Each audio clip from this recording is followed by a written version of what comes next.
بسم اللہ الرحمن الرحیم قل هو اللہ احد اللہ الصمد لم یلد ولم یولد ولم یکن له کفوا احد۔ آپ نے ابھی تک ہمارا چینل سبسکرائب نہیں کیا تو اسے سبسکرائب کر لیجئے اور بیل کے آئیکن کو پریس کیجئے تاکہ ہر آنے والی نئی ویڈیو کا نوٹیفیکیشن آپ کو مل سکے۔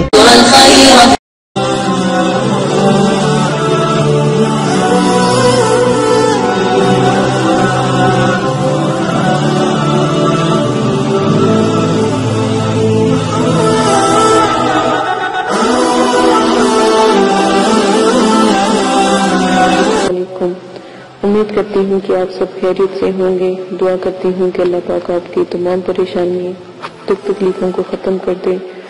اللہ پاک آپ کے تمام صغیرہ کبیرہ گناہوں کو معاف کر دے۔ اللہ پاک آپ کی مدد فرمائے۔ اللہ پاک آپ کو سدا سلامت رکھے اور امنیات کی دنیا میں بھی کامیابی اور کامرانی عطا فرمائے۔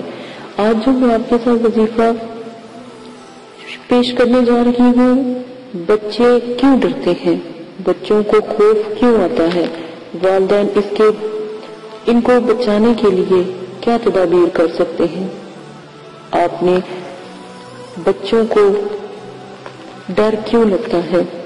دیکھیں، بچوں کو ڈر تب لگتا ہے جب بچے کسی ایسی جگہ سے گزرے جہاں پر گندگی ہو، جہاں پر ویرانی ہو۔ اگر بچہ وہاں سے گزر جائے تو پھر چھوٹے بچوں کے اوپر، میں نے آپ کو پہلے بھی کہا کہ روحانیت بچوں میں 50 سے 30 سے لے کر 50 تک کی زیادہ بچوں میں روحانیت کو دیکھنے کی پاور ہوتی ہے۔ بالغ جو نابالغ ہوتے ہیں ان کے لیے، اس کے بعد 50 سے لے کے 80% خواتین میں ہوتی ہے، اور 90 سے لے کر مردوں میں زیرو، میرا خیال میں 10 لگا لیں یا 20 لگا لیں، بس اتنی فیصد ہوتی ہے۔ خواتین میں، بچوں میں زیادہ، خواتین میں درمیانے درجے کی، اور مردوں میں بہت کم روحانیت کو دیکھنے کی۔ اسی لیے بچوں پر جنات یا نظر بد یا ایسی چیزیں جلدی اٹیک کرتی ہیں۔ بچے کیوں ڈرتے ہیں؟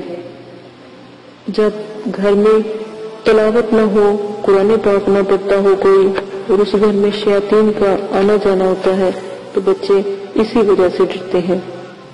ایک بات یاد رکھیں، جب بھی کوئی بچہ ڈرے اور روئے، چھوٹا ہو یا بڑا، تو آپ نے 7 مرتبہ اعوذ باللہ پڑھ کر اس کے سر پر 7 تھپڑ ہلکے ہلکے لگانے ہیں۔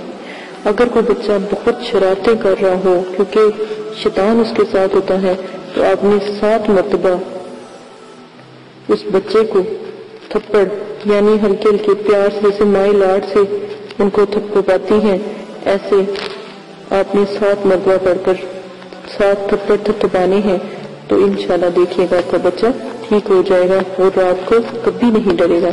یہ ایک لاجواب وظیفہ بھی ہے، نسخہ بھی ہے، عمل بھی ہے، آپ اپنے بچوں کو کر سکتے ہیں۔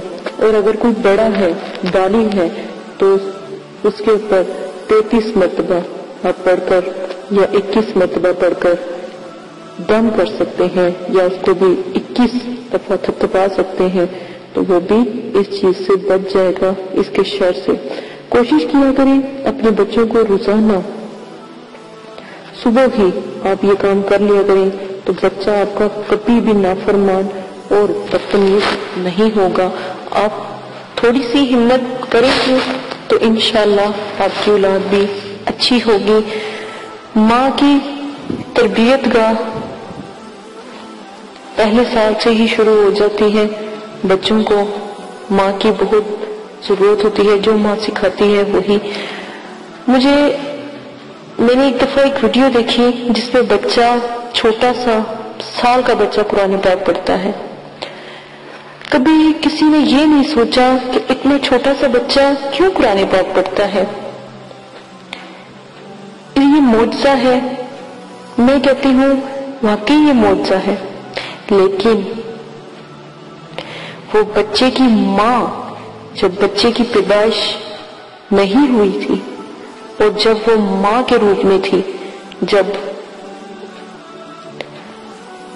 اللہ پاک نے اس کو ماں کا شرف بخشا، تو اگر وہ ماں قرآن پاک پڑھتی تھی تو وہ بچے کو یاد ہو گیا، اور جب وہ چھوٹا بچہ جب وہ بولنا سیکھا تو اس نے پہلا لفظ قرآن پاک کا بولا، صرف کس وجہ سے؟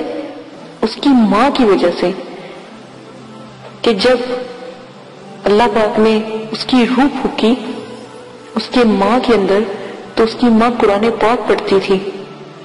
یہ شرف تھا، میرے رب کا معجزہ تھا۔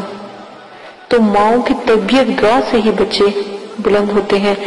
آپ گندم بو کے جو نہیں کاٹ سکتے، آپ جو بو کے گندم نہیں کاٹ سکتے۔ جیسا کرو گے ویسا پھل ملے گا، اچھا گاؤ گے اچھا پھل ملے گا، برا گاؤ گے برا ملے گا۔ کبھی کبھی ہمارے بڑوں کی بہت گہری مثال ہے، اچھوں کے برے اور بروں کے اچھے، یہ بھی ایک مثال ہے۔ لیکن آج کا جو وقت ہے، جیسے والدین کرتے ہیں بچہ بھی ویسا کرتا ہے۔ اسی کے ساتھ اجازت چاہتی ہوں، اپنا بہت زیادہ خیال رکھیے گا، اپنے بچوں کی تربیت اچھی کریں تاکہ نسل اچھی ہو۔ ایک بچے کی ماں تربیت اچھی کرتی ہے، پوری نسل کی تربیت ہوتی ہے۔ اجازت دیں، اپنا خیال رکھیے گا۔ میری ویڈیو اگر پسند آئے لائک کریں، شیئر کریں، کمنٹس کریں۔